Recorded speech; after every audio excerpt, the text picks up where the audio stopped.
Friends, good evening. Welcome back to my channel. আশা করি তোমরা সবাই ভালো আছো আর আমরাও অনেক ভালো আছি।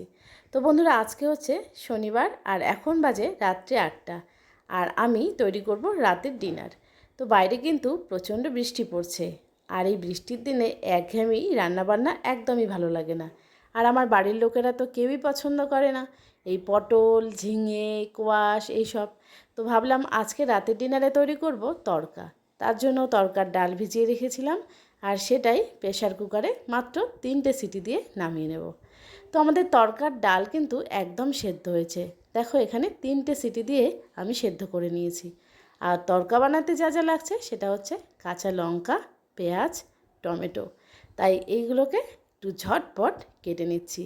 আর এখন বাজে মোটামুটি ধরো রাত্রি 8টা থেকে আমি সব কিছু শুরু করলাম। আর এদিকে কিন্তু টিভিতে চলছে বিশ্বকাপ ম্যাচ। তো আজকে হচ্ছে ইন্ডিয়া আর সাউথ আফ্রিকার হাড্ডাহাড্ডি লড়াই। বাড়িতে কিন্তু একদম তোড়জোড় পড়ে গিয়েছে, কে জিতবে আর কে হারবে। তো আমিও তাড়াতাড়ি রান্নাবান্না বসিয়ে দিয়েছি। দেখো, ঝটপট আজকে রান্নাটাও করে নিচ্ছি।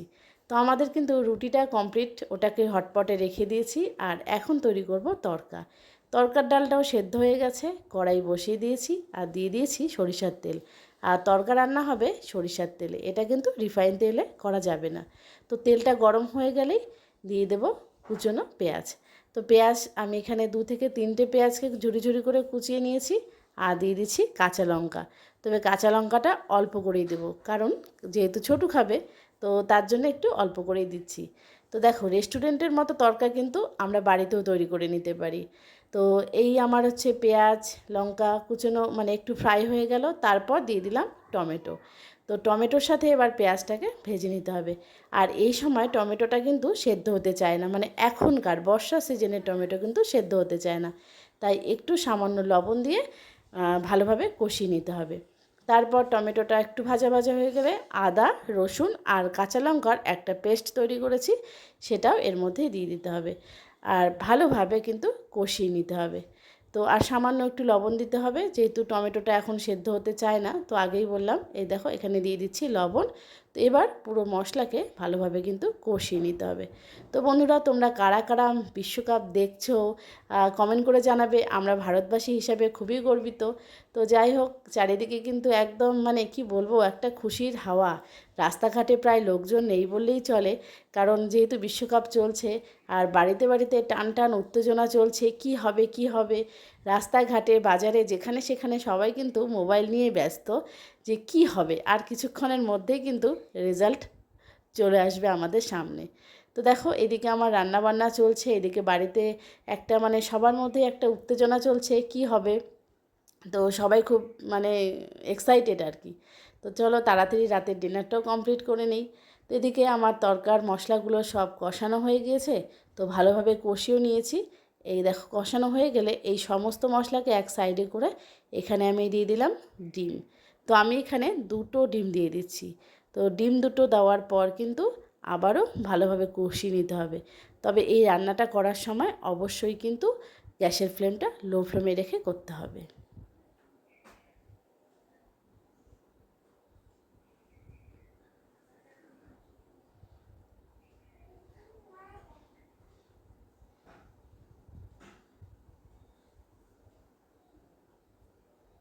তো আমাদের মশলার সাথে ডিম কিন্তু খুব ভালোভাবে কষানো হয়ে গেছে। আর খুব ভালোভাবে কষানো না হলে কিন্তু ডিমের একটা কাঁচা গন্ধ বেরিয়ে আসবে। তাই খুব ভালোভাবে কষিয়ে নিতে হবে। আরও কিছুটা পরিমাণ তেল দিয়েও কিন্তু আরও ভালোভাবে কষিয়ে নিতে হবে। এরপর সেদ্ধ করে রাখা যে তরকার ডাল, এখানে আমি মটর দিয়েছিলাম, কিছুটা মুসুর ডাল দিয়েছিলাম আর কিছুটা দিয়েছিলাম মুগ ডাল। অল্প অল্প করে সব ধরনের ডাল আর হচ্ছে তরকার যে ডালটা হয় সবুজ ডাল, সেটা দিয়েছি।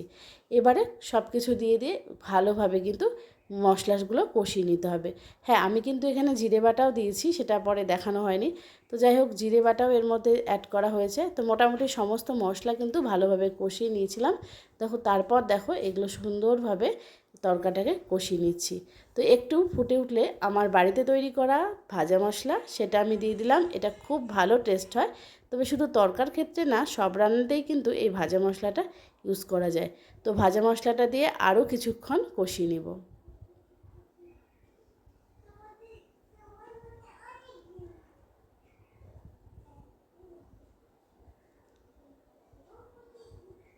তো সব শেষে দিয়ে দিচ্ছি গরম মশলার গুঁড়ো।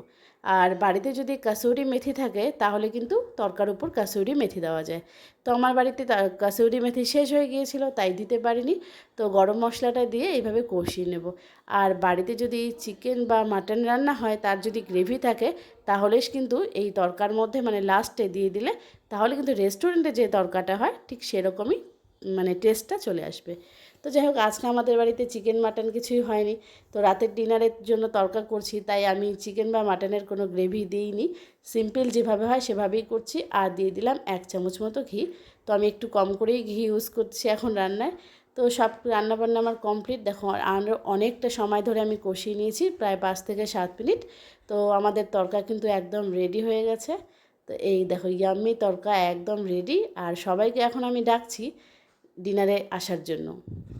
তো আমাদের না কোনো কিছুই যেন বেশি ভালো লাগে না। যদি গরম বেশি হয় তাহলে মনে হয় গরমটা খুব বেশি, যদি ঠান্ডা বেশি হয় তাহলে মনে হয় ঠান্ডাটা কেন বেশি হলো। আর যদি বেশি বৃষ্টি হয় তাহলে মনে হচ্ছে ধুর, বৃষ্টি ভালো লাগে না, রোদ হলেই ভালো হতো। তো আমরা মানুষ হচ্ছে এরকমই। তো যাই হোক, প্রতিটা সিজনকেই কিন্তু আমাদের একটু উপভোগ করতে হয়। তো আমার খাবার দাবার সব রেডি হয়েছে, আমি টেবিলে সাজিয়ে নিয়েছি আর সবাইকে খেতে ডাকছি। আর কেউ দেখো আসছেই না। কেন বলো তো? অলরেডি আমরা জিতে গেছি। আর ইন্ডিয়া জিতে গেছে বলে সবার যেন আনন্দের আর শেষ নেই। আর আমার বাড়ির চারপাশে তো একদম বোম ফুটছে। আর ছোটু তো ভীষণই খুশি। তো আজকে এই জেতার আনন্দে আমরাও আর কি সামিল হলাম। রাত্রি 12টা বাজে, ভীষণ খুশি। আর আমরা সবাই এখন রাতের ডিনার করবো রাত 12টার সময়। কারণ সবারই মধ্যে টান টান উত্তেজনা, কী হবে কী হবে। তো যখনই রেজাল্টটা হলো তারপর আর কি সবাই খেতে আসবে, তার আগে আসবে না। তো যাই হোক বন্ধুরা, সবাই আমরা খুশি, ইন্ডিয়া জিতে গেছে।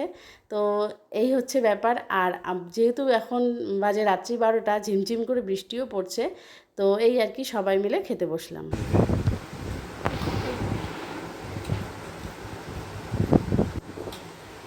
প্রেয়ার করছো বাবা? ইন্ডিয়া আমি যেতে চলো জোরে বলো। আমি যদি প্লেয়ার হতাম। তুমি প্লেয়ার হবে? হ্যাঁ, অলরেডি তাই?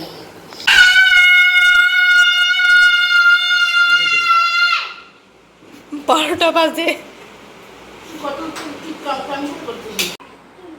আবার আমরা জিতে গেছি। আমরা জিতে গেছি, ইন্ডিয়া জিতে গিয়েছে, কিন্তু পাকিস্তানটা কিছু যেতে পারে না। বলো, বোম ফুটছে। সাউথ আফ্রিকার সঙ্গে সাউথ আফ্রিকা হেরে গেছে, ইন্ডিয়া জিতেছে। বলো বলো, আমরা জিতেছি বলো। আমরা জিতে